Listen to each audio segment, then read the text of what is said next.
Bom, gente, bom dia para todos.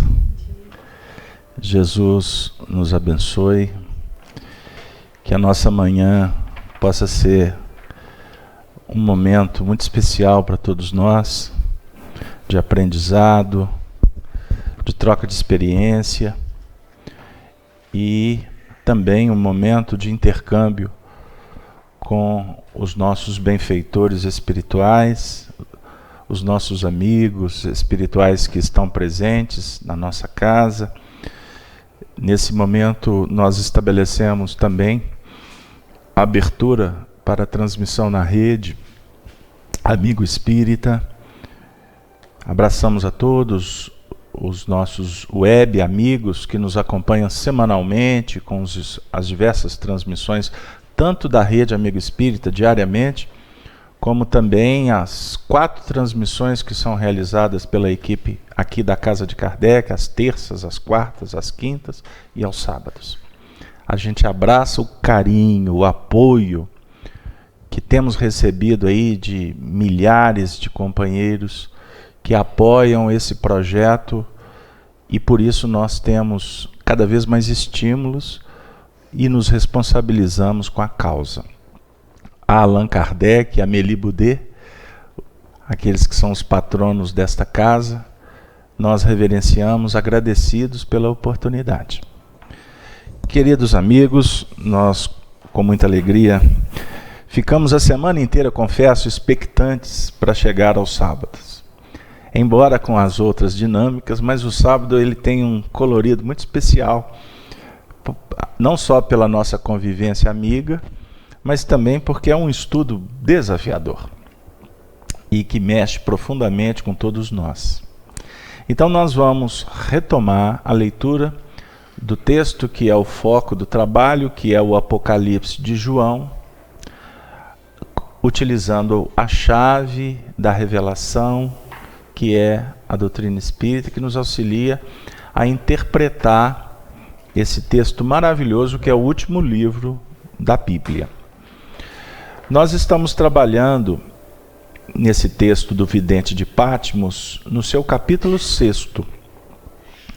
E nós vamos retomar a leitura a partir do versículo 9, que trata do 5º selo, abertura do 5º selo. Na última semana nós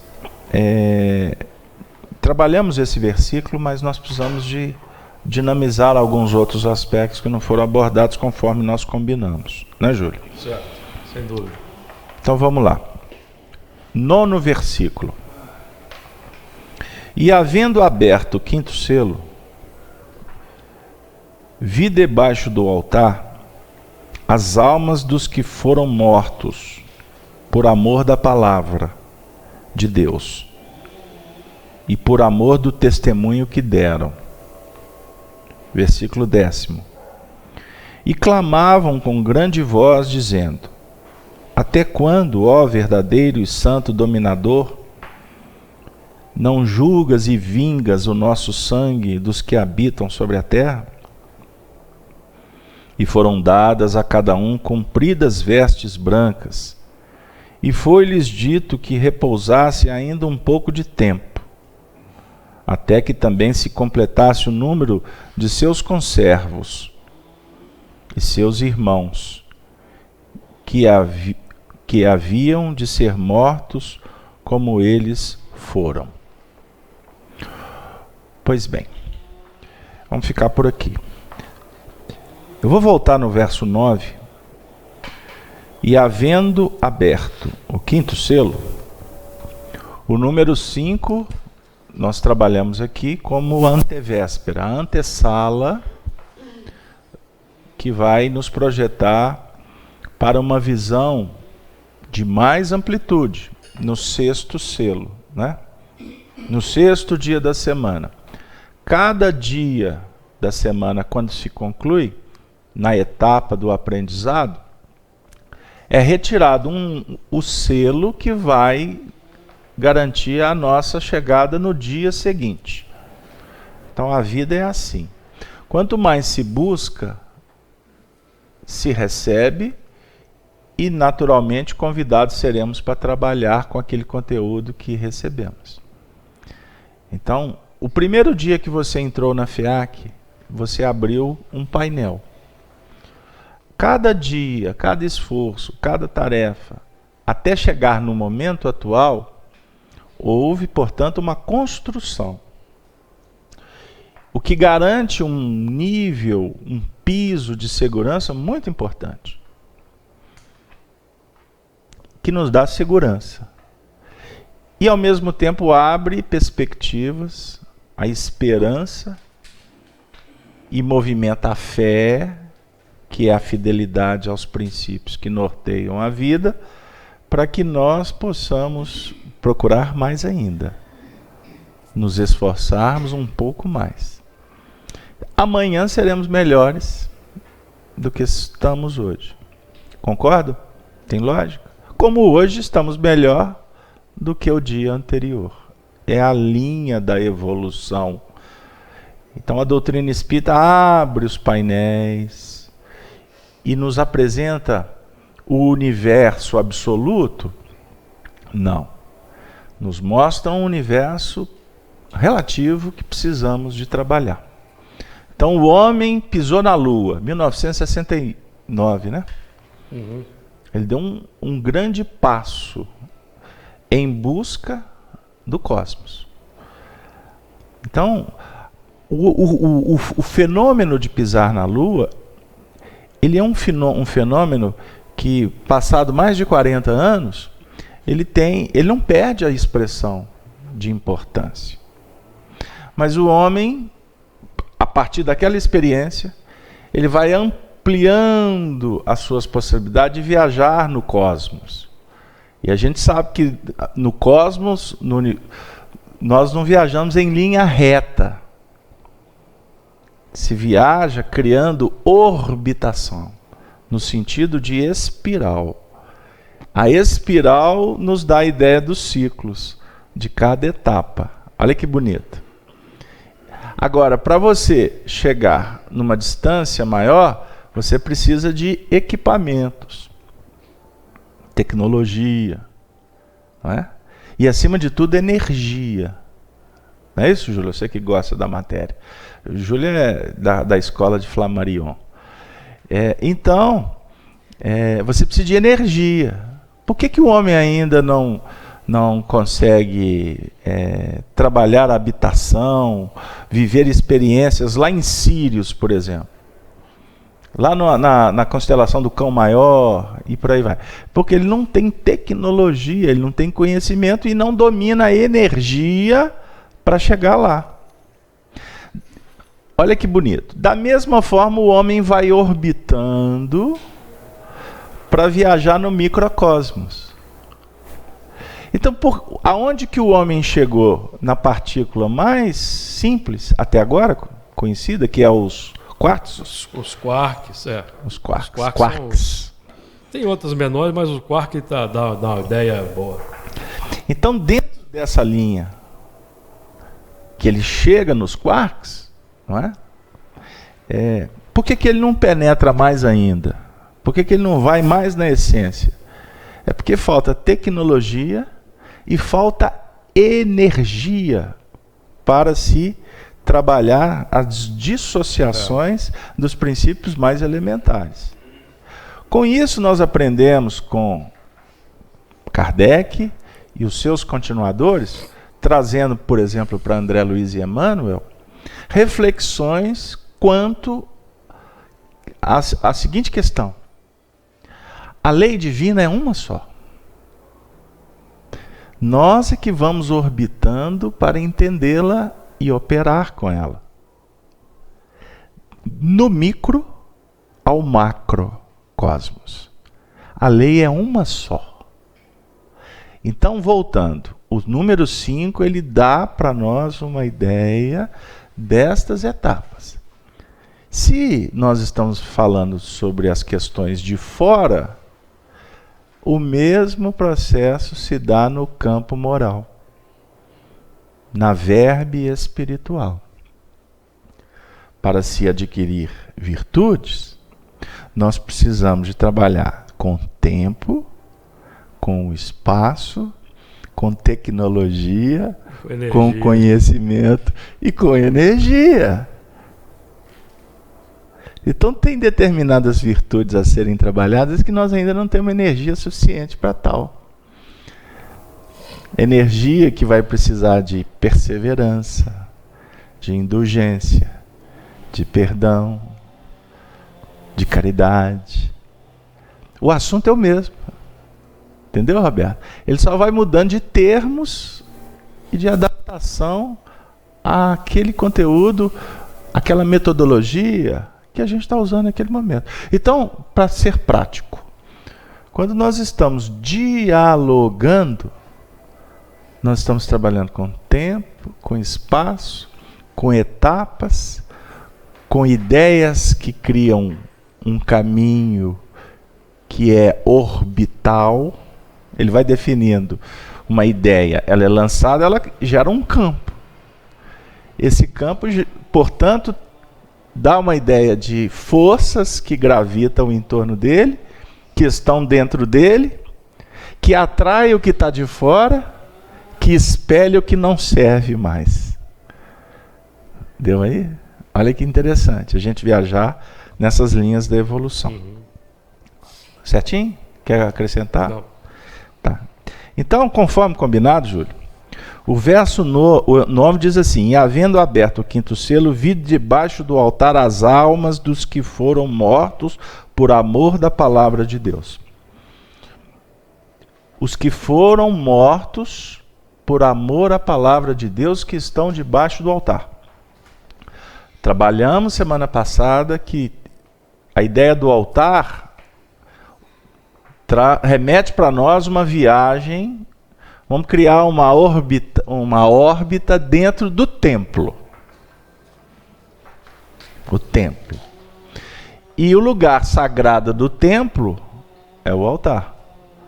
Porque no altar é que o sacerdote vai trazer a palavra de Deus. A palavra de Deus é a verdade. É a espada de dois gumes. Estão lembrados?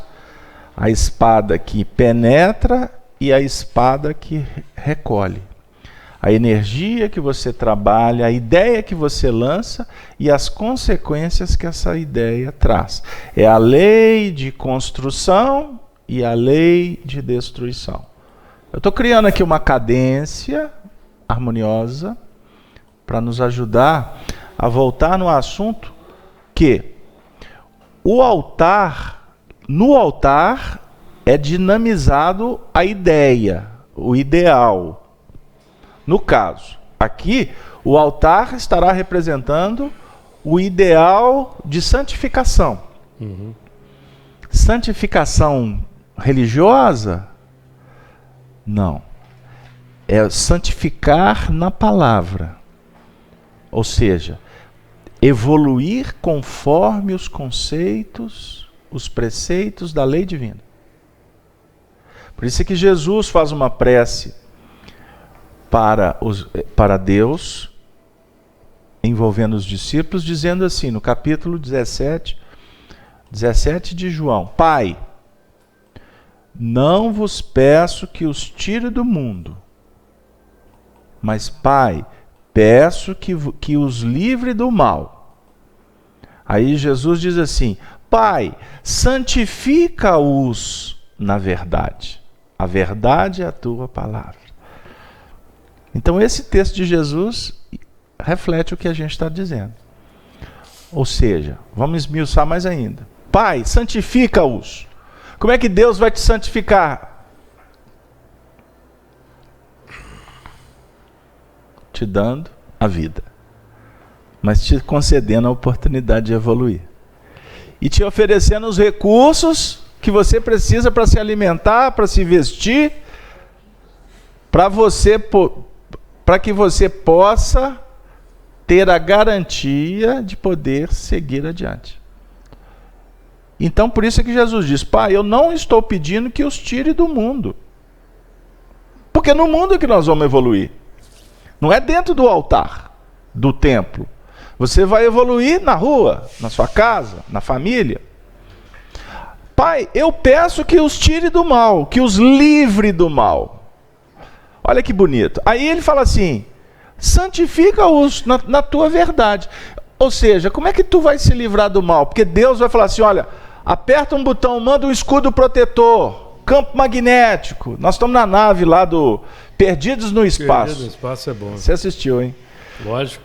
Aí você lembra do Dr. Smith, que ia lá, apertava o botão, perdia o campo magnético protetor, aí os bichos, os invasores... O Dr. Smith está em outra encarnação, agora é mulher na nova série. Ah, é a nova série? Ele encarnou, Dr. Smith. Agora é doutora. Tinha um Will, você lembra? Lembrei tem agora. Tem ainda. Tem ainda? Eles não desencarnaram, não. Então, voltando. Não é assim que a providência atua.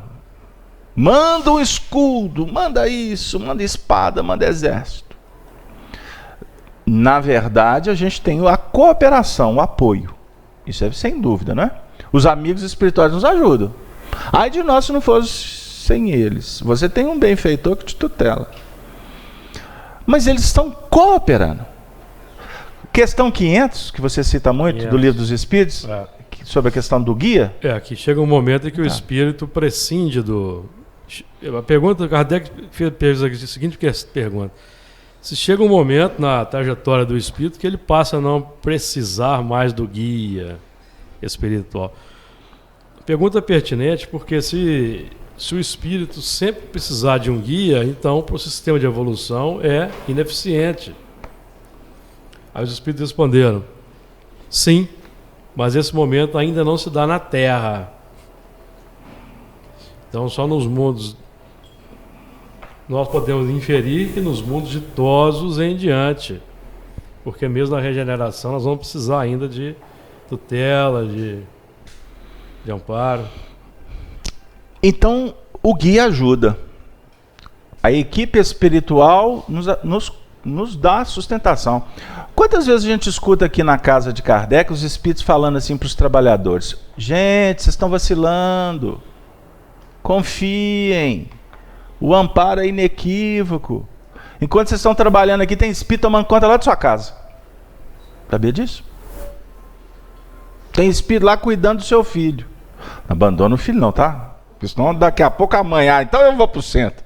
Deixa eu consertar aqui, tá bom, gente? Isso é só um ajuste técnico. Mas você já cumpriu sua obrigação, tá lá, tudo organizado. Agora eu vou para reunião. Mas se deixou tudo blindado, organizado, o leitinho, a papinha, a fraldinha, alguém que está tomando conta, hoje é o marido, amanhã não sei quem. Aí você vem. Tem amparo espiritual lá, porque eles não vão deixar a retaguarda desguarnecida. O que está ficando para trás desguarnecido. Não. Enquanto você está trabalhando aqui, os espíritos estão utilizando os recursos que você está dizendo, eis aqui o que eu posso dar. Aí, ou seja, nós estamos em busca do altar, porque no altar se veicula a ideia. Nós estamos começando a sair dessa condição do texto, que é estar debaixo do altar. Não é essa alusão que o Honório fez em 2001? Sim. Janeiro de 2001. O estudo aqui está muito seguindo as linhas que o Honório traçou lá atrás. Então, nós estamos começando a sair de baixo, porque a condição de estar debaixo do altar é aquela condição de precisar do guia. Pegamos agora a linha, não pegamos? Combinada? Você precisa do Emmanuel. Eu preciso do Bezerra. O indivíduo entra no centro espírita, Bezerra de Menezes cuida de meu filho. Minha enxaqueca, minha doença, a pressão. Nós estamos debaixo do altar. O Bezerra está debaixo do altar? Não. O Bezerra está nivelado, sintonizado com o altar. Porque, na verdade, o altar está trazendo o que vem do alto. Combinado? Fechamos aqui? Uma proposta chamada amor e evolução. Isso aqui está pairando. Obviamente, cada um vai interpretar a ideia do altar de acordo com as suas possibilidades. Está correto, Luiz, o raciocínio? Existe um momento em que o Bezerra representa o altar. Nós estamos pedindo ajuda no altar. E o bezerro atua, ok? Eu não disse aqui que o bezerro está acima do altar. Eu estou nominando, estou pessoalizando, é só para a gente entender. O bezerro não tem autoridade máxima, não. Ele é colaborador. O Emmanuel é cooperador. Se você perguntar para o Emmanuel, ele fala assim, não, eu só estou cumprindo ordens. Quem que te coordena? Que o nosso projeto aqui é Paulo de Tarso. É o Paulo, então tá. Aí você sai do templo aqui e vai lá no Paulo. Paulo? Não. Quem que coordena aqui é Jesus. Eu estou encurtando a conversa, porque se você chegar lá em Jesus, bater um papo, mandar e-mail, fax, audiência, Wi-Fi... Isso é bacana. Jesus! Meu filho, bom é o Pai que está no céu. Aí tem amigo nosso aqui na FIAC que fala assim, que conversa logo é com Deus, não conversa com os intermediários. Isso não é brincadeira. Porque não é assim que nós elegemos os santos? Vou contar uma história aqui interessante. Pode pessoalizar? Pode, desde que não seja eu. Aí uma pessoa muito querida, muito vinculada à nossa vida pessoal, você vai me entregar. Ia dar um presente num amigo oculto, um presente para uma outra pessoa que é fervorosamente católico. E que em meio às conversas, ele um dia disse que ele é devoto do São Judas Tadeu, que é tido e havido como o santo das causas perdidas no meio católico. Então esse aqui é o bom, então. Esse aqui é o bom. Aí e ela queria presentear, essa pessoa queria presentear esse companheiro. E me trouxe a situação. E como, né, manda quem pode, obedece quem tem juízo. Eu falei assim, mamãe, e aí, o que você quer que eu faça? Eu falei assim, não sei, nós temos que atendê-lo com São Judas Tadeu. Essa é a minha ideia. Eu falei assim, então tá, deixa comigo. Igreja de São Judas Tadeu, aqui perto de casa. Fui lá. Falei, não vou perder o ensejo. E cheguei de frente ao templo, fiz a oração respeitosa, porque para você entrar no templo existe um ritual dos católicos, e existem espíritos que estão ali de sentinela que cuidam desse ritual. Sabiam disso? Cheguei, fiz a prece, pedi licença e entrei. Muitas pessoas lá recolhidas orando. Eu cheguei no templo e fiz a minha prece. Patrono desta casa, eu preciso de presentear o companheiro, o que eu faço? Aí ele me disse, né, os seus representantes, porque alguém vai falar que o Casalberto está conversando com o Tadeu. Então tá, os representantes, eu disse, olha, leva um presentinho ali, tem uma lojinha ali. E lá eu fui. E comprei uma imagem bonitinha, toda arrumadinha, do São Judas Tadeu. E foi presenteado o companheiro. Escutem só o que é a fé das pessoas. O companheiro Luiz recebeu o presente e se emocionou perante o evento que ele se encontrava. E ele é um profissional da área de saúde, e pegou essa imagem e colocou lá no ambiente de trabalho dele. E ele, muito tempo depois, veio a narrar que todos os momentos difíceis que ele encontra no consultório, ele se lembra da imagem do São Judas, busca a imagem, conversa mentalmente, e muitas vezes ele se acalma, ele tem inspiração, etc, etc, etc. E muito tempo depois ele agradeceu a pessoa que presenteou, e graças a Deus ela não contou. Na verdade, ela só deu a notícia, né? Ela não deu a reportagem completa, como que aconteceu, quem foi, etc. Melhor assim. Passado muito tempo, eis que aconteceu uma situação complexa, e esse companheiro, do nada, falou para essa pessoa que é vinculada a mim, sobre um determinado assunto, e esse assunto chegou para mim, e no momento em que esse assunto chegou para mim, chegou como uma verdadeira bomba relógio. que na verdade explodiu um painel de entendimento e eu concluí uma série de outras coisas e resolvi um grande drama. E depois que resolvemos a situação, o nosso amigo espiritual me disse assim: agradeçamos a equipe de Tadeu, porque eles devolveram o bem que tu fostes instrumento para que o bem chegasse para o companheiro. Ponto. Lei de causa e efeito. Por que eu contei isso num nível pessoal? Vaidoso? Não. Porque a gente tem hora que você tem que ser prático. Então existem aqueles que estão procurando o altar como necessitados. Aí eles entram no templo. Chega no templo, eles vão se curvar para estarem debaixo do altar. Certo? Porque eles estão vivendo um processo doloroso. Eles estão passando por conflitos, por dificuldades. Então eles são assistidos da providência divina. Lá dentro do templo estão aqueles que já passaram por esse processo e que não estão mais debaixo do altar. Eles estão em sintonia com o altar para atender aqueles que entraram. Então eles não são mais assistidos, eles se transformam em assistentes. Eu peguei o exemplo do Bezerra. Só que agora para nós que estamos trabalhando nesse sentido, de procurar a causa, o ideal para nos libertar.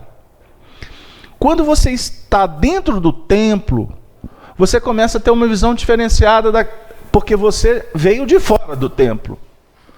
Você viveu na comunidade, você passou pela família, pela crise, etc, etc, etc. E agora você está um pouco melhor. Mas você ainda tem muitos dramas para resolver.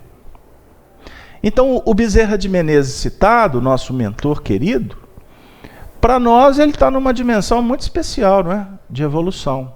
Sim. Bezerra de Menezes, ele tem várias experiências reencarnatórias que colocam ele nessa condição que ele se encontra hoje, de muita luta. Vocês vão encontrar Bezerra de Menezes no romance de Emmanuel, intitulado Ave Cristo. Ave Cristo. Bezerra de Menezes foi um personagem na obra que recebeu o nome de Apio Corvino. Ele se torna cristão e passa a ser discípulo de Jesus. E o último momento de Apio Corvino, ele dá a própria vida para salvar um outro companheiro que se torna cristão, que se chamava Quinto Varro. Quinto Varro. E eu faço questão de contar essa história muitas vezes, se possível, porque até o nosso próprio amigo Divaldo conta essa história de uma forma errada. Porque o Divaldo recebeu uma informação truncada. Isso não é problema do Divaldo. Ele recebeu truncado, continua passando truncado. Por um companheiro que frequentava Pedro Leopoldo e que levou a história equivocada. O nome dele era Newton Boixá. E o Divaldo era amigo do Newton Boixá e tem décadas que o Divaldo conta a história errada. Então a gente dá os dados, os fatos para entender. Mas o que importa é o seguinte: o Apio Corvino, ele, para salvar Quinto Varro, que eles descobrem que seria assassinado numa embarcação, o Apio Corvino dá a vida em troca da vida do Quinto Varro.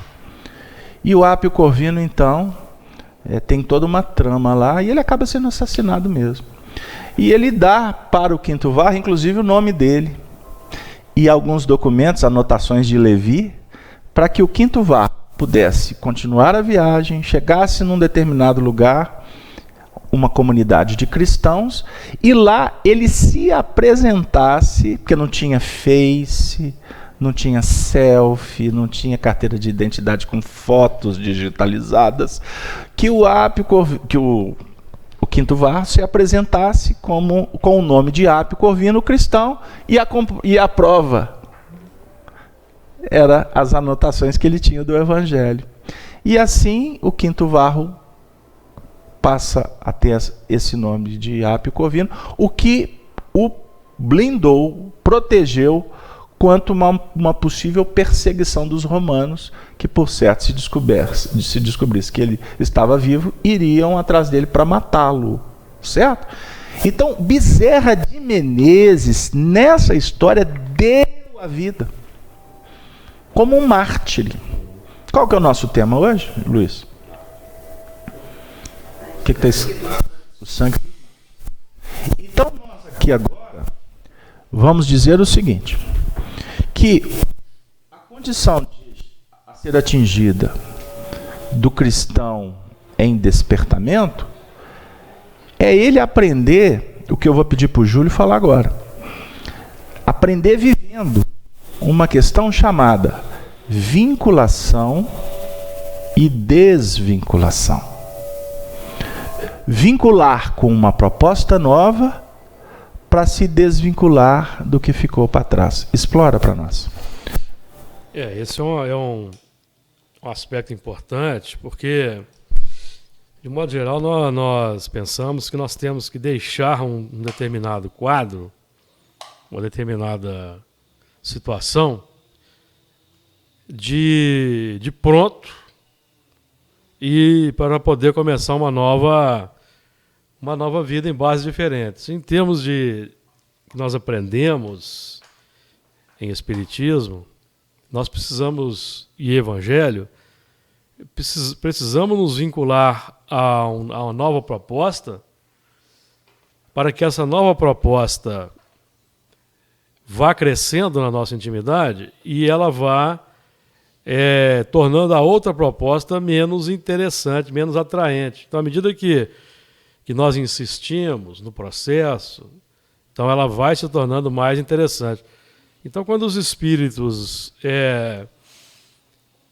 nos aconselham, principalmente quando nós estamos iniciando a trajetória no terreno da mediunidade, da doutrina espírita, que os espíritos insistem muito conosco para que nós observemos a pontualidade, a assiduidade, a fidelidade, é para que nós criemos a afeição, o interesse pela nova proposta, e essa nova proposta, crescendo na nossa intimidade pelo interesse, as outras ficarão menos interessantes.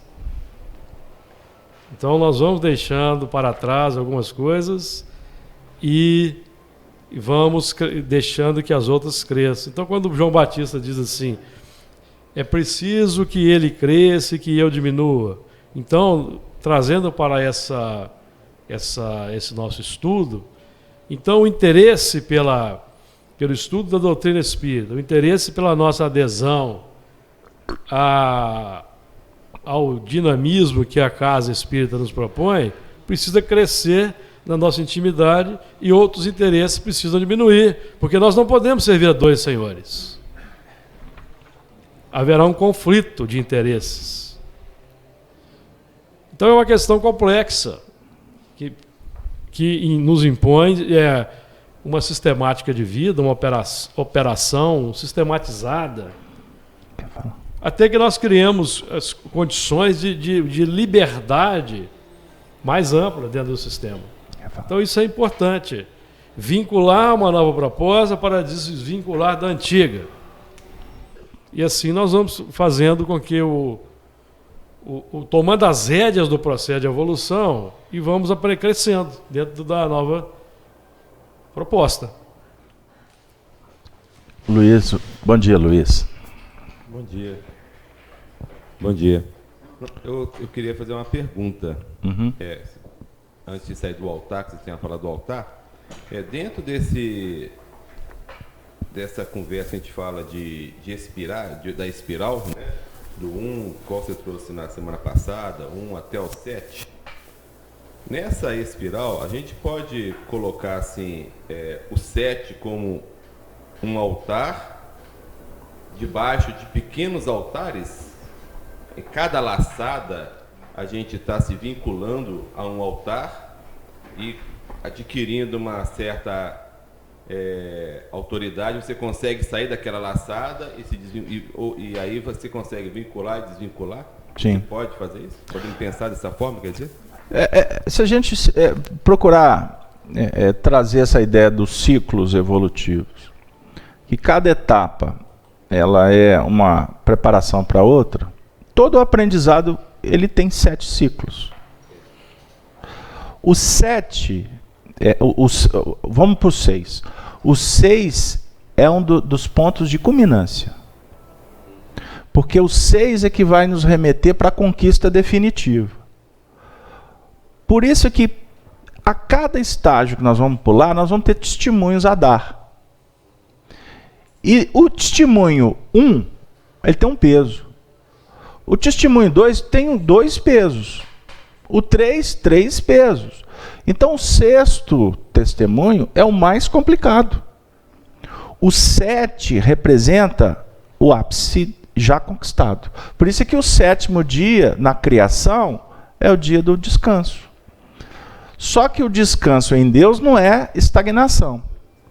O número 7 é a conquista, mas ao mesmo tempo o número 7 ele já começa a apresentar o início de um novo ciclo 7. Então o 7 é um misto de 7 com 1, com uma novidade. Ficou claro? Lembra que eu citei o exemplo do domingo aqui para nós, que é o 7º dia da semana? O domingo, você levanta no domingo pela manhã, você está assim, graças a Deus hoje é domingo. Não é verdade? Aí você vai de manhã, você está todo empolgado, faz compra, vai para o clube, vai fazer caminhada, vai fazer um monte de coisa, brincar, sair com os meninos, e etc, etc, etc. Aí vem o almoço. Aí dá lá para as 2, 3 horas da tarde, aí você já começa a falar assim, amanhã é segunda-feira. Eu citei esse exemplo aqui. E o domingo à noite, para muitos, é morticínio. Por quê? Agora, com Jesus, o domingo é o ápice. Com Jesus, o domingo é o primeiro dia da nova semana, não é a segunda-feira. Porque o domingo é o dia da preparação para a segunda-feira. Embora, no meio da preparação para a segunda, que é o primeiro dia da próxima semana, você está numa outra linha de, vamos dizer assim, de preparação, não mais debaixo de tanta pressão. Então lembram que eu falei que a gente tem estudado aqui que o número 6, ele representa o aspecto do testemunho final, que é uma linha que vai demarcar a nossa vitória. Por isso é que o 666 do Apocalipse, ele é tratado como a besta do Apocalipse. É quando esse número 6 deixa as linhas indutoras do progresso e o número 6 passa a representar a linha que nos vincula com o que ficou. O ego, o interesse pessoal. Aí ele passa a ter um aspecto negativo. Existe a necessidade de dar o testemunho final e vencer, mas nesse número 6, quando nós permitimos que a vaidade, que o orgulho, o egoísmo se instaure, o número 6 é uma linha muito tênue para você cair. E a queda do número 6 é pior do que a queda do número 1. Ficou claro? Então, se o número 6 é tudo de bom, para a gente chegar no número 7, o número 6, se não bem aproveitado, ele pode definir uma precipitação, uma queda muito dolorosa. Porque é aquela história que Jesus fala para nós no Evangelho: a quem muito foi dado, muito será cobrado. Nós estamos estudando aqui aspectos importantes da nossa evolução. O nosso grito interior é para uma vida melhor. Só que nós estamos descobrindo, essa é a ideia que a gente gostaria de trazer do Honório, que nós, para mudar, precisamos de alterar o mecanismo íntimo. Mudando o íntimo por novas ideias, por novos comportamentos, por novas vinculações, nós iremos gradativamente entrar num terreno novo e vamos desvincular do que ficou para trás. Seja prático, Fernanda. Alguém diz assim: ô Fernanda, você já pensou no perdão? Aí no primeiro momento, assim, quando a gente está assim, não quer saber de perdão, é porque na verdade você está querendo ficar livre do problema. Eu quero é que ele suma da minha frente. Ou seja, esta reação egóica, porque o egoísmo é autodefesa, essa reação negativa, ela na verdade, ela está dizendo assim: eu não quero mudar, eu quero continuar do mesmo jeito e ele que se dane. E se está surgindo a proposta do perdão, é porque tudo está doente. É porque existe uma enfermidade instaurada, uma desarmonia. Com Jesus, a proposta é se vincular, não é se você se desvincular. Uma pessoa me disse essa semana assim, Júlio, a doutrina espírita está me fazendo tão bem, eu estou crescendo tanto, está sendo tão valioso. O problema é aquelas pessoas que eu convivo com elas, porque elas não estão despertando para a vida. Essa manifestação, ela é natural de quem está começando. Ou seja, ele está descobrindo uma coisa boa, ele está se vinculando, mas ele quer que todos também descubram, que todos se vinculem, que todos venham para o centro espírita com ele. E porque isso não acontece, ele se rebela. Ele fica intolerante. Ele quer precipitar os acontecimentos. Então Jesus diz assim, é importante a gente compreender. Jesus apresenta para nós a lei do amor. Amai ao próximo como a si mesmo. E a lei do amor, que é uma lei maior, é ela que respalda o mecanismo evolucional. A nossa evolução é respaldada pelo amor. E dentro dessa lei maior existem duas leis menores. Posso ir para o quadro, Denise? Duas leis. Então vamos falar que o amor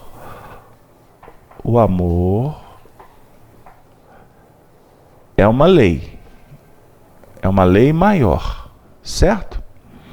Sobre o influxo irradiador de Deus.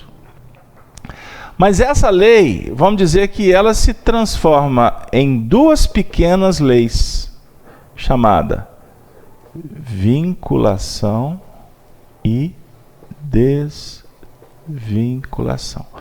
Para evoluir, temos que aprender a equilibrar.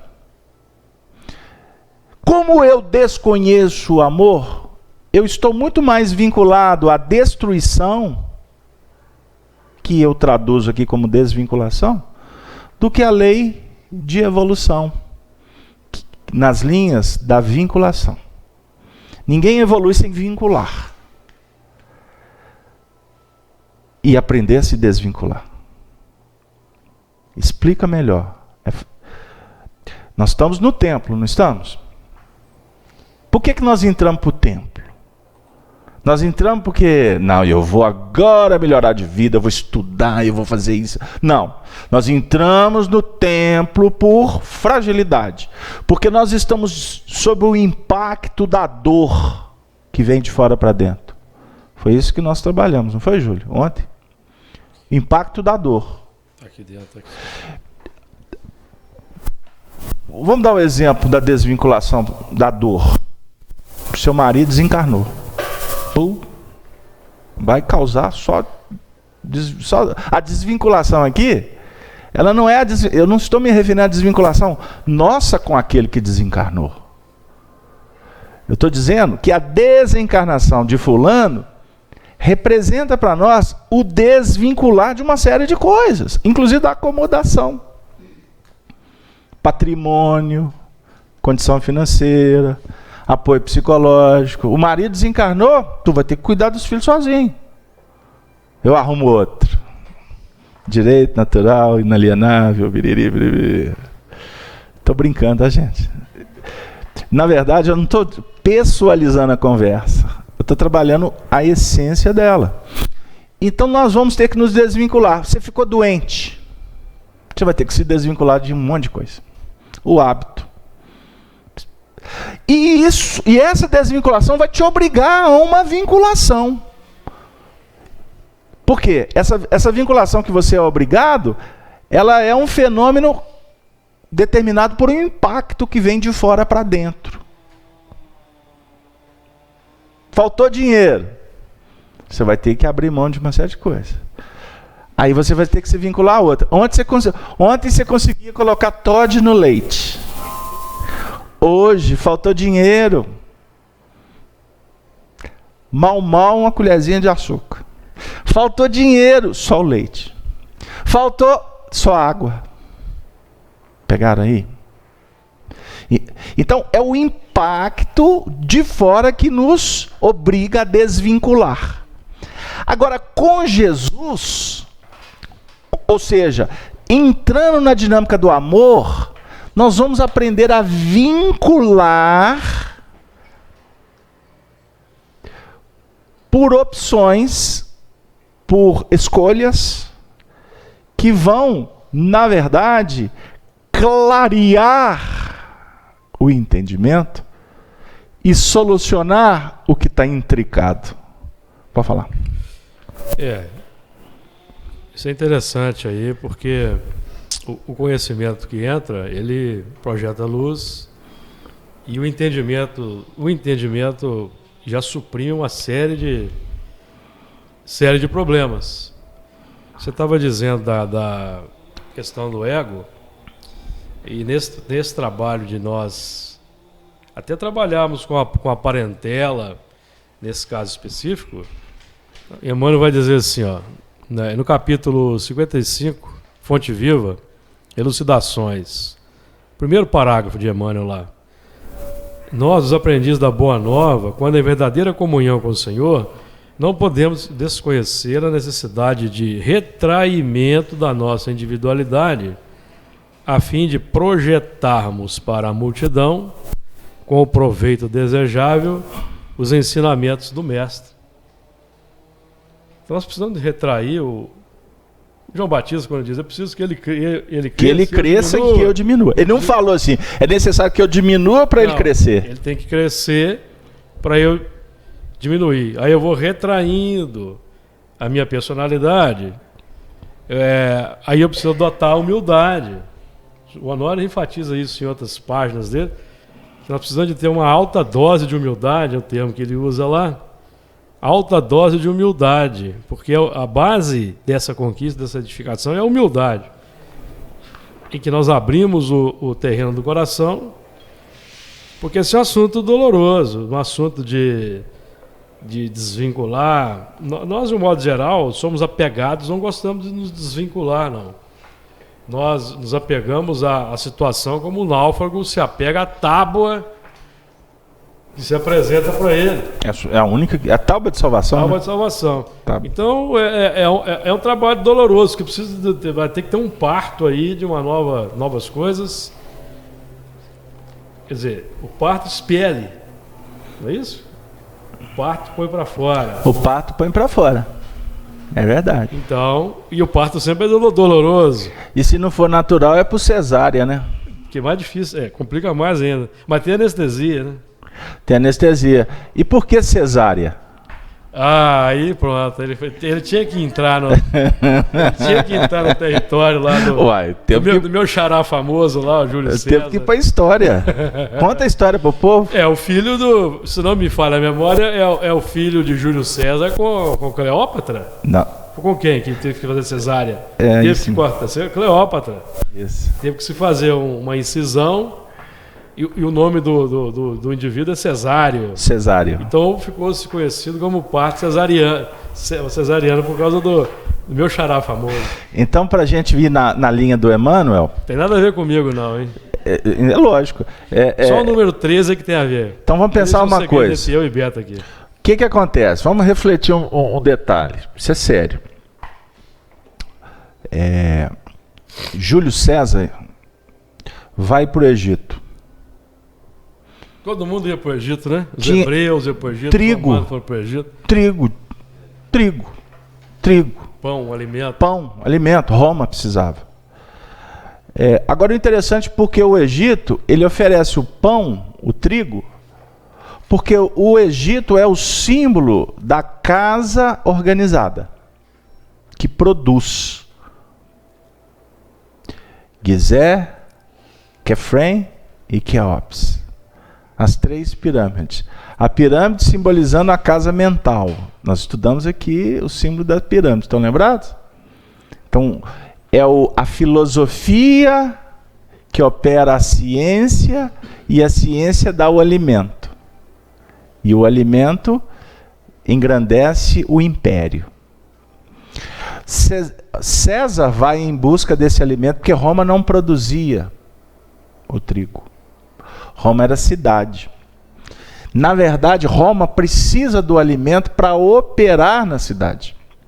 Na expansão do império, que tem uma outra conotação. O império egípcio representa o império espiritual. Roma representa o império temporal. Então, para a gente trabalhar em Roma, nós temos que ir no Egito. Então, a conjugação, a associação, a vinculação de César e Cleópatra representa essa necessidade nossa de promover esse casamento da razão e do sentimento, que vai trazer frutos. E o fruto é doloroso, não pode ser parto natural. Tem que ser cesariana. Tem que ter incisão, porque o filho está numa posição. Qual é a posição? Ectópica. Posição fetal, Júlio, por favor. Posição pélvica. Espera só um minutinho. Se você não, o pessoal está achando que eu só estou conversando com os espíritos. Não, ele é encarnado. Ele pode estar numa posição pélvica, né? Então é quando normalmente a criança, em determinado momento, ela vira, né? E aponta a cabeça para ser retirada. Uhum. Ela pode estar numa posição pélvica e aí às vezes não há possibilidade de nascer por via normal. Aí você tem que fazer uma incisão para tirar o neném. E são situações, às vezes, naquele tempo era tinha que ter muita habilidade, né, o cirurgião, para que tudo corresse bem, né? Uhum. Mas são essas condições da dificuldade, tanto do neném, mas às vezes pode ser uma dificuldade também da mulher, né? E explica para nós. Eu gostaria de ter um curso hoje sobre isso. Você pode ter uma condição, por exemplo, uma mulher, ela tem quem chama de eclâmpsia, por exemplo, ela tem uma crise hipertensiva, e se você não acelerar o nascimento da criança, os dois podem morrer, né? A criança, a mulher pode estar, por exemplo, doente e chegar numa debilidade física ao final de uma gravidez, às vezes quase morrendo. Às vezes você tira a criança para salvar a criança, porque não tem como salvar mais a mãe, né? Então são circunstâncias que tanto por parte do feto quanto por parte da mãe, você obriga a fazer a cesariana nessas circunstâncias, né? Como é que é? O que você está falando aí, Júlio? Essa questão do parto aí, as obras, os filhos, então isso é muito importante, porque tem que vencer. Então, para a gente colocar para fora uma nova obra, uma obra de valor diferente, é preciso vencer a resistência. Por isso o símbolo do parto é oportuno, porque só depois que a obra está concretizada, está expelida, é que ela se pôs no mundo, houve a conquista, né? Abre o terreno para a nova... Quando você falou da virada do 6 para o 7, que a queda do 7 não é a mesma queda do 6, porque a queda do 7 não é queda. Você entra num novo patamar, você já tem uma certa obra concretizada, essa obra concretizada, porque esse parto vai abrir terreno para novas coisas, porque o progresso é infinito. Então você vai aprender uma nova gama de assuntos, de temas, que evidentemente, como é uma novidade, pode haver um certo erro na apreensão, que é natural. Aí já não é a queda, erro natural do aprendizado. É o parto natural. É o parto natural. Aprendeu e vai se encaminhando e vai havendo uma construção, e lá no 6º período, que é a hora de concretizar, você, lembrando no chuto balde, chuto pau da barraca, aí você volta. Muito bem. O Júlio está... Luiz. É Luiz, Júlio, Luiz. Vamos lá, Luiz, desculpa. Só para completar. É tudo imperador, rei, tudo falando de parto, né? É porque eu lembrei de tudo Sócrates, complicado. Né? Porque a técnica que Sócrates usava era maiútica, né? Então era a técnica do parto, ou seja, na conversa com a pessoa, ele ia tirando tudo que a pessoa... Ele perguntava assim, o que é coragem? Né? A pessoa falava, coragem é isso. E não era, né? Porque geralmente a gente confunde a coragem com a pessoa corajosa, com um ato em si, né? Então, naquela conversa, Sócrates começava a tirar todas as ideias daquela pessoa, até que ela percebesse o erro do que ela estava cometendo, né? E compreender o que era, na verdade, a pergunta que ele estava fazendo, né? Então, era um parto de ideias que Sócrates fazia, ou seja, ele estava, através da conversa, ele fazia nascer tirar aquela ideia nova da pessoa. Muitas vezes é uma coisa difícil, nem todo mundo tolerava, porque gerava reflexão, você tinha que pensar, você tinha que entrar em conflito com os seus conceitos, né? Você tinha que abrir mão do que você acreditava. Então, e como acontece com a gente, né? É um parto doloroso, né? Muito bem. A Denise também está... Ele foi perseguido por causa dessas coisas. O Júlio falou que agora é Júlio, Luiz, tudo nome de rei. Aí me sopraram, agora é tudo pé de chinelo. Vamos lá. A nossa amiga... Os reis são os mais complicados, é por isso que eles falam primeiro. Agora nós vamos ouvir a Denise. Denise, a nossa moderadora. Denise Simini, vocês conhecem? Vamos lá, Denise. Agora é o pé de chinelo. A sandalinha bonitinha, né? Nós vamos agradecer a participação do Arlen de Belém do Pará, a Helena de Santa Rita, Rio Grande do Sul, Vanderly de São Paulo, capital, e todos os irmãos que nos acompanham, também do Rio e de vários lugares. O Arnaldo de Santa Rita do Sapucaí. O Arnaldo aí. Arnaldo Rocha. De Minas, daqui de Minas.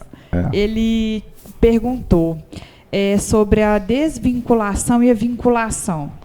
Que fazemos muita confusão do amar a si mesmo com o egoísmo. Ele pediu que você falasse um pouco a respeito. Obrigado, Arnaldo. Um grande abraço. Não some não, companheiro. Vamos pensar uma coisa. Eu vou continuar o raciocínio aqui, que vai naturalmente atender o Arnaldo, porque é uma demanda de todos nós. Todos nós precisamos de estudar, porque essa história de vinculação e desvinculação, o Emmanuel trabalha muito essa questão no livro Vida e Sexo, ele trabalha essas questões Pensamento e Vida também. No Pensamento e Vida. É uma manifestação natural do processo evolutivo. Observem bem, a lei do amor é uma lei maior, que se biparte em duas leis menores para a gente entender, que é a vinculação e a desvinculação. Nos reinos anteriores, inferiores, a gente falava de atração e repulsão. Nas questões instintivas, nos planos da afinidade energética, enfim. Hoje nós estamos falando de vinculação e desvinculação no campo moral. Mas a base das nossas relações, tanto com o próximo quanto com Deus, e conosco mesmo, ela parte desse mesmo princípio, porque envolve forças, energias, sentimentos, emoções que devem ser norteadas pela razão. Então, Jesus é o clímax é o ápice, é a culminância da evolução.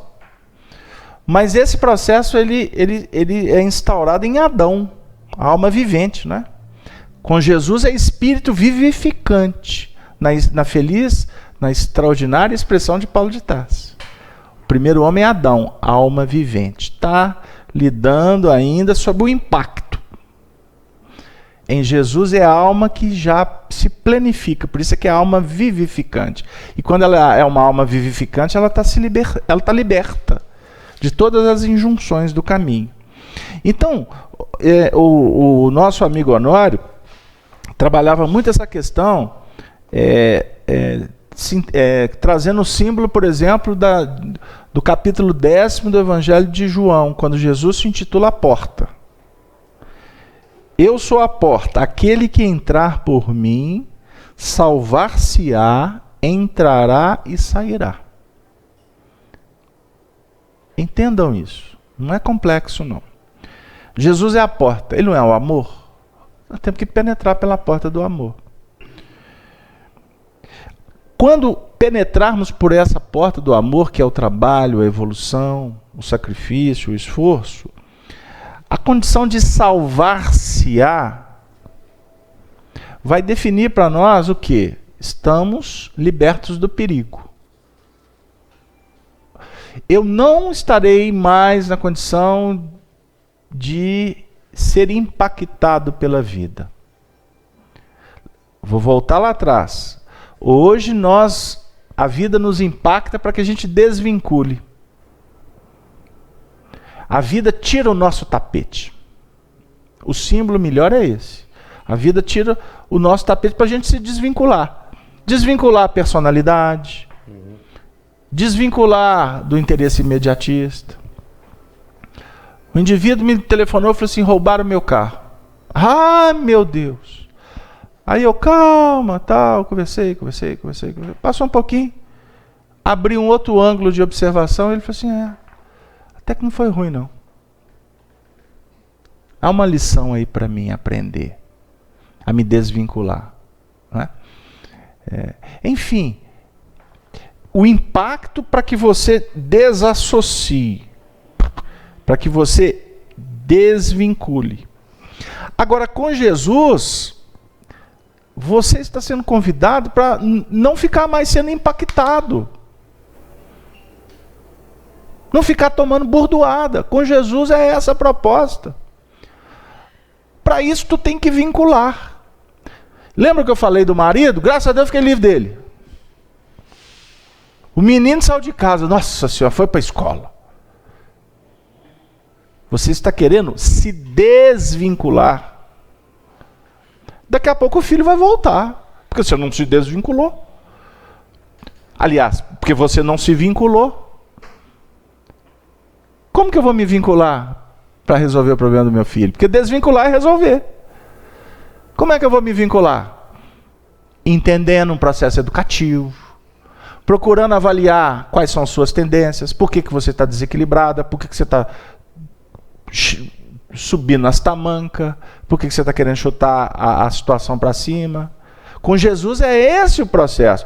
É que vai, na verdade, fomentar ideias, conceitos, e você vai verificar que, na verdade, o seu ponto de vista é que precisa de ser revisto. Porque não tem nada errado. Não tem nada errado. Está tudo certo. O problema, a carência, a doença, a desencarnação, chegou no nosso endereço. E nós precisamos de resolver isso. Agora, você não vai resolver isso se você não se planejar. Se você não estabelecer uma meta, se você não se organizar e saber que todo projeto ele precisa de, inclusive de etapas, de ciclos que vão se desenvolver para que você atinja o objetivo. Pegou aí, Regina? Não é difícil entender, não. Então, com Jesus, a proposta é essa: ama. Só da gente começar a morejar nessa frente aí, você já deixa de olhar para o indivíduo como um pecador, como um desequilibrado, como um animal feroz. Não é simples, não. Cláudia, por favor, aqui, ó. Cláudia vai falar, Claudinha. Vamos lá.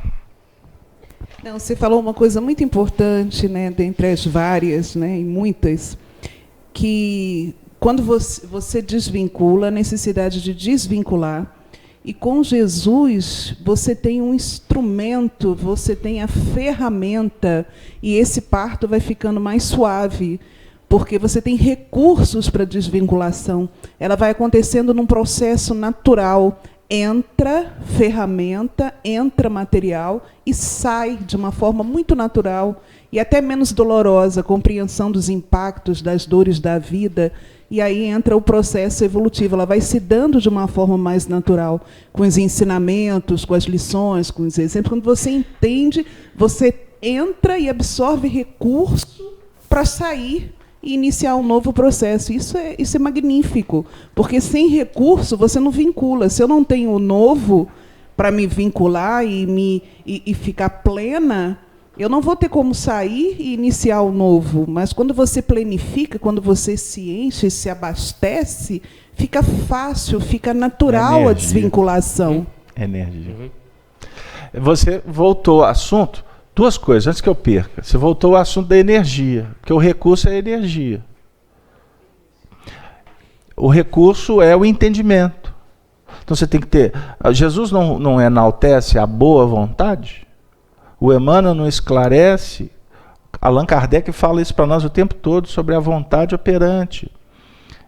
Para vencer as más tendências tem que ter luta. E quando eu me planifico do novo, me abasteço, você esquece até da condição do adoecimento, né? O novo vai te abastecendo, você adoece menos, você tem menos, vai tendo, a coisa vai passando, o processo é um processo muito natural, né? Que planifica. E até as doenças, você vibra energeticamente em outra dimensão, né? Em outra esfera. Você imagina a mãe, o sentimento que está gestando? Pois não, só um pouquinho. O sentimento que está elaborando, que está gestando, que é a mãe, ela com competência, com maturidade, ela vai inclusive ter a condição de ajudar o filho para que o feto esteja numa posição correta para que ele nasça naturalmente. Porque aquela ideia da cesariana, que nós colocamos o parto Júlio César com Cleópatra, né, para nascer cesáreo, houve a intervenção por necessidade. A definir que a providência divina intercede em benefício de cada um de nós para aliviar em determinados momentos. Tem hora que o indivíduo tem que desencarnar, porque não vai dar. Tem hora que ele está tão confuso do lado espiritual, não, tem que trazer ele de volta. Não é? Ou ele está à beira da desencarnação, não, segura a onda aqui. Segura aqui. Os espíritos atuam assim. Não, dá mais um tempo de vida aqui, porque a família está se... Olha para vocês verem. A gente já estava com o planejamento definido, mas essa doença da companheira aqui está promovendo tantas coisas, tanto burburinho entre os encarnados, que está sendo valioso. Esse laboratório está dando fruto. Segura a onda aqui. Técnicos espirituais mudando o rumo da conversa. O Emmanuel, eu vou mudar a conversa, melhor, o tônus, para voltar. O Emmanuel ia lançar o livro. Estavam escrevendo o livro junto com o irmão Jacó, o livro Voltei. O livro já estava quase pronto. O Emmanuel falou para o Chico, segura, não vamos lançar o livro, não. Temos que esperar, porque nós estamos vendo aqui o movimento da família aqui, que pode dar errado. Pode acontecer com você, acontecer igual aconteceu com o problema da família do Humberto de Campos, que entrou na justiça. Mudaram o planejamento do livro, o livro já estava pronto. O livro foi lançado 1 ou 2 anos depois, com outro título. Tiraram o nome do Frederico Figner da capa do livro e passaram a adotar o pseudônimo Irmão Jacó. Significa que improvisação? Não, processo de adequação. Então, o mundo espiritual superior, ele superintende, ele supervisiona. E tem momentos em que há intervenção como a do médico, Não é? Porque o médico podia acompanhar o parto natural. Não é? Seria mais simples, em tese, né? Porque hoje se discute até a questão da dor, né? Alguns falam assim, não, mas cesariana é melhor, que é menos dor. Né? Estou levantando lebres, né? Pontos de vista. Eu não estou dizendo que é ou que não é, porque essa praia, graças a Deus, eu já passei por ela. Ficou para trás. Passei como observador, obviamente. Mas assim, eu quero dizer que, peraí, existe um processo natural que é doloroso. É óbvio que a tecnologia, vai chegar um tempo que o parto vai ter uma outra dinâmica que a gente nem consegue conceber, né? Não estou entrando no mérito. Mas nós temos que entender o papel da dor como um fator evolutivo, que pode ser minimizado. Vamos falar assim que fica melhor, porque aí não vou no particular. Não é? A ideia de diminuir o impacto da dor, ela está na razão direta de entender o processo. De ter os recursos e aplicar os recursos. Então, esse é um ponto importante que o Honório trabalhava como um privilégio. Que o único privilégio na lei da evolução, ele está relacionado com a sua capacidade de buscar. Vou passar para você, tá? Eu não posso perder essa ideia aqui. Privilégio a gente acha que alguém nos dá. Não. Privilégio tem a ver com a senha do Evangelho que diz assim, está no capítulo 7 do Evangelho de Mateus. Pedi e obtereis. Buscai e achareis. Batei e abrir-se-vos-á. A vida te dá o privilégio de você trabalhar. Pode falar, Regina. Voltando na parte que você falou do amor, né? Que o amor é que nos dá condições, né, de operar, né? Quando a gente ama, a gente se coloca no lugar do outro. Aí fica mais fácil. E a gente não julga. Né? Voltando lá atrás, né, naquilo que você falou. Sim. E aí, naturalmente, é o processo de estar buscando, tendo o privilégio de entender e operar, e você está vinculando a uma outra proposta. Aí você desvincula daqui sem perceber. A desvinculação aquela não é dolorosa. O indivíduo vira para a mãe e fala assim, um filho, fala assim, oh, mãe, chegou meu momento de ir embora. A mãe vira e fala assim, oh, meu filho, eu vou sentir muito sua falta. Mas é a vida. Vai. Quando a mãe está dizendo, é a vida, vai, ela está pondo em prática o que ela já sabia quando concebeu. E ela se preparou para o momento, o marco zero, que vai definir uma nova trajetória. Não tem sofrimento. É o vínculo com o amor, com a sabedoria. Agora, a mãe que está presa, o filho vira e fala assim, vambora. Vai ser forçado a se desvincular. Aí é doloroso. Vai ser doloroso. A vida está tirando o tapete dela, porque tomou posse. Operou no sistema de interesse pessoal fechado. Completamente complicado. Então, é necessário que a gente, caminhando para o fim, que a gente entenda, estude propostas positivas. Porque a partir do momento em que nós abraçamos as propostas positivas, o que ficou, as condições antigas vão sendo desarticuladas de uma forma natural. Sem sofrimento. Pode falar. Ninguém precisa romper quando você pode desatar. O instrutor...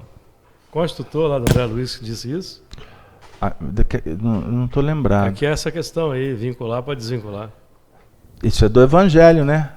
Atar para desatar. A gente quer desatar para atar. Uma companheira, essa história é extraordinária. Vou passar para você. Uma companheira uma vez me procurou no atendimento fraterno, muito amiga. Aí expôs os dramas, enfim. Aí ela disse assim, Pois é. Eu não dou mais conta, eu vou separar dele. O que a doutrina espírita fala? Aí conversamos doutrinariamente, enfim. Pessoal, não tem proibição não, você tem livre-arbítrio, você faz o que você quiser. Agora pensa, reflita, vincule-se, para depois se desvincular, quem sabe não possa não ser melhor. Você está falando para me arrumar outro primeiro? Eu falei, não, nada disso não. Trabalha um projeto, uma proposta positiva, que inclusive envolva de bênção o companheiro que está trazendo tanto sofrimento para você, tantas dificuldades, né? E eu costumei, aí eu disse para ela assim, e costuma ter uma coisa muito, um ingrediente muito especial lá na sua cozinha na hora que você estiver temperando. Um ingrediente que eu vou colocar como pitada aqui para você de tempero é melhor vir de lá para cá. Porque quando vem de lá para cá, Está autorizando, né? a responsabilidade não é tão sua. Entenderam? É o que Jesus disse, quando alguém te bater numa face, dá a outra. Gente, por favor, não leve isso no pé da letra.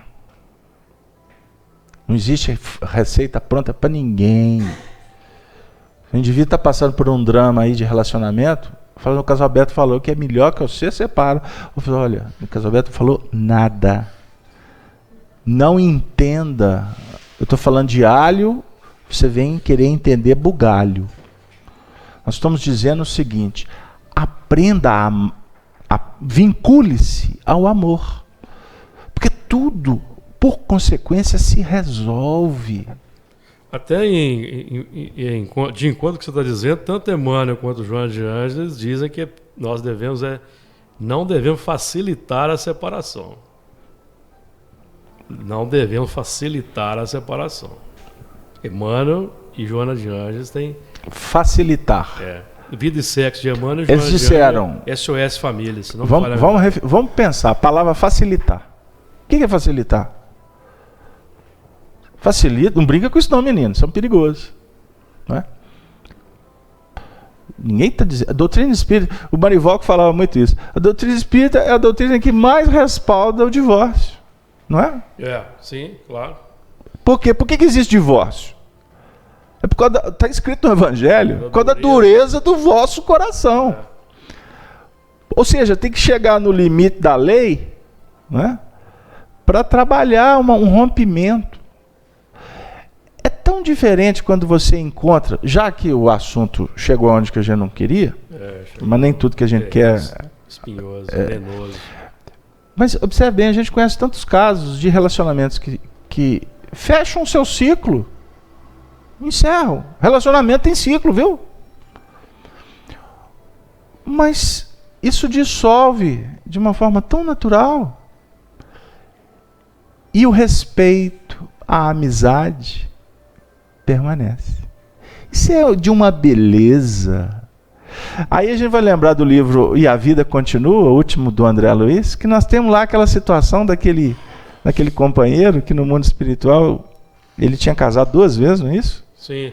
Aí ele encontra, eles vão reunir, vão viver lá no mundo espiritual. As duas vivem. As duas. Os 3 numa fraternidade. Os 3 no mesmo lar. Aí eles vão discutir a questão do ciúme, a questão da posse. Eles vão discutir uma série de processos que estão aqui para nós tendo um nome chamado vinculação com o amor. Pegaram aí, gente? As coisas se solucionam. Os dramas, os conflitos, eles se pautam, eles se alimentam pelo interesse pessoal. Ô Cláudia, você ia falar? Vamos lá rapidinho que o tempo está acabando.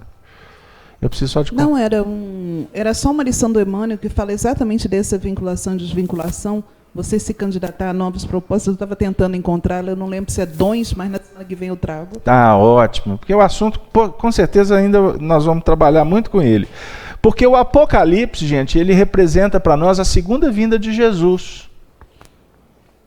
A primeira vinda é quando a gente estava fora do templo, quando a gente estava na treva.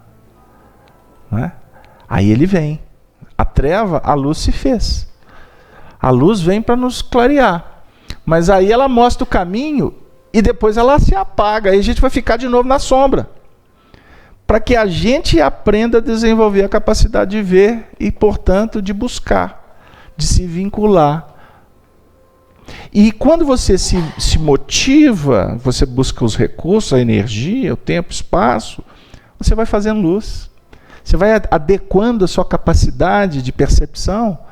Não é? Qualquer fresta de luz ali de madrugada, quando tu levanta, é o suficiente para você andar no seu quarto que está com a luz apagada, não é assim? Não é? Tem determinados lagos, né? Em cavernas, água, que tem peixes que nessas cavernas, como não tem incidência de luz, os peixes atrofiam os seus olhos, eles não têm olhos, né? Mas eles ampliam outro tipo de percepção. Vós sois o sol da terra. É adequação. Então o Apocalipse para nós é tirar o véu e Jesus volta. Aí ele volta como ele prometeu, consolando e esclarecendo. Este é o Apocalipse.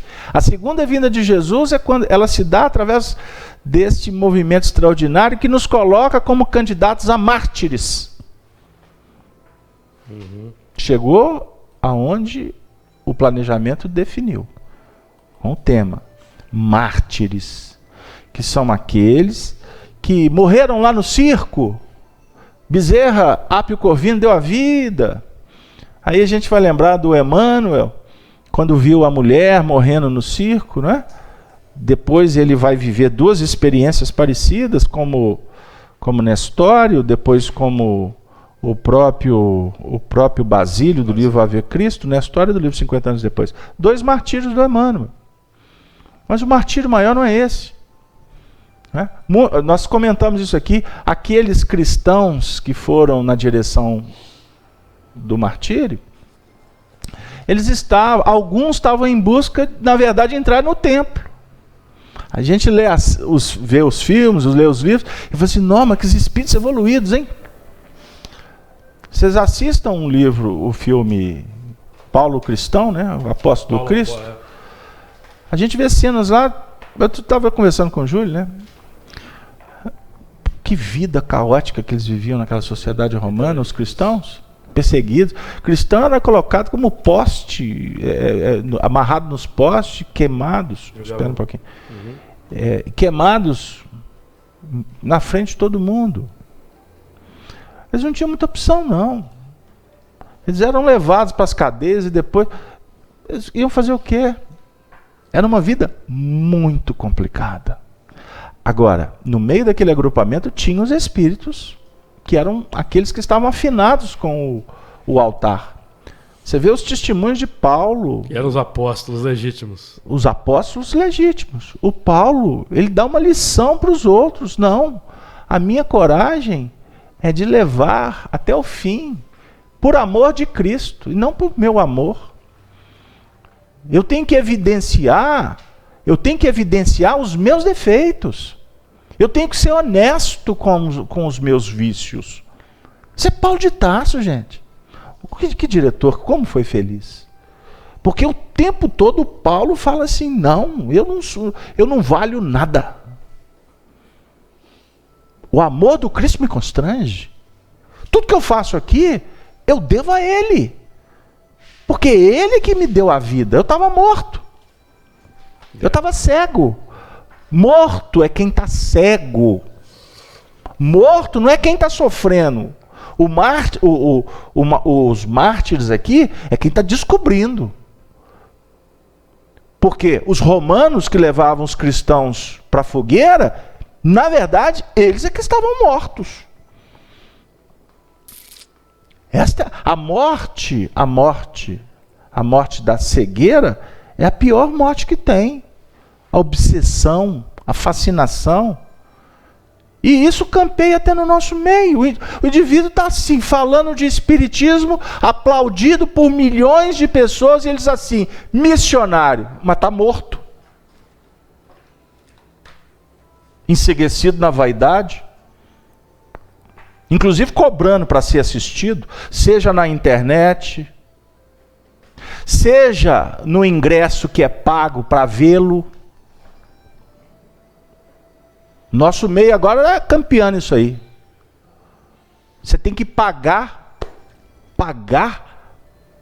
para ouvir Jesus. E os neófitos pagam até mensalidade para ser sócio de portais. A Rede Amigo Espírita, trabalho honesto, limpo, é o trabalho oficial do movimento espírita, porque é autorizado por Jesus. Por isso é que nós temos hoje mais de 8 milhões de acessos só num site. São 200 mil cadastrados, como amigos na conta do YouTube. Não se paga nada. Um acervo de milhares de vídeos. A FEAC produz, e está lá na Rede Amigo Espírita, 4 vídeos por semana. Multiplica isso ao longo do ano. De graça recebemos, de graças damos. Agora, temos que nos tornar mártires, tirando o dinheiro do bolso, porque não é ninguém que vai me pagar para me fazer. Eu tiro do meu bolso, porque eu aprendi isso com um senhor chamado Allan Kardec. Allan Kardec. Tem um tio meu que fala assim: você vai ficar rico de tanta palestra. Eu falei assim: meu filho, nem pão de queijo. Não, aliás, pão de queijo a gente ganha. Não, pão de queijo, não. Aí não. Pão de queijo a gente ganha. Aí está abusando. O Apocalipse é revelar, é tirar o tapete para a sujidade aparecer. Agora, para isso, nós temos que ter coragem. Elias falou para Acabe, o rei. João Batista falou para Herodes, o rei, que eles eram adúlteros. A casa de Kardec, Jesus expulsou os vendilhões do templo. A casa de Kardec tem um compromisso de trabalhar com amor a liberdade, a igualdade e a fraternidade, com honestidade doutrinária, com lisura. E nós não estamos preocupados se isso fecha a porta, porque por certo fechará algumas, mas abre as portas do coração daqueles que estão suplicando para entrar dentro do templo. A manjedoura de Jesus. Que Deus nos abençoe, para que a gente aprenda a fazer luz. Não fazemos políticas. Sem sombra, já fizemos muita política no passado, agora chega. Cheia de bajulação, privilégio. Isso não é espiritismo. Por isso, meu amigo, você que está em casa, quando você tiver que tirar o dinheiro do bolso, tira com amor, mas se vincule a causas nobres. Ajude a quem está precisando. Quantas instituições estão aí à míngua de pão? Quantos asilos, quantas creches? Imagine esses hospitais que o governo não consegue manter. Quantas pessoas desesperadas. Não dá boa vida para marmanjo. Que Deus nos abençoe. Que Jesus nos inspire para que a gente possa seguir um pouco adiante. Hoje é aniversário da FEAC, no seu sentido simbólico. Hoje nós estaremos recebendo aqui a tantos corações, a casa está toda florida, florida não só pelas flores belíssimas, as margaridas, as rosas, não é? Mas estará florida também pelas nossas benfeitoras, a equipe de Amélie Boudet, Sheila, Meimei, tendo a presença da nossa alma querida Chico Xavier, os nossos benfeitores citados, Bezerra, Emmanuel, tantos amigos espirituais, os cristãos dos primeiros tempos. Eu não tenho dúvida de que, de onde eles estiverem, eles estarão orando por nós. E quem sabe, eles possam vir aqui também, para nos ajudar a manter um ambiente de muita harmonia e de muita paz. Desculpem, mas aqui a gente não edita o vídeo. Aqui fica publicado o que acontece de uma maneira espontânea e verdadeira. Eu gostaria de pedir à nossa Cláudia que faça a prece final por nós. Mineiro não perde viagem, minha filha.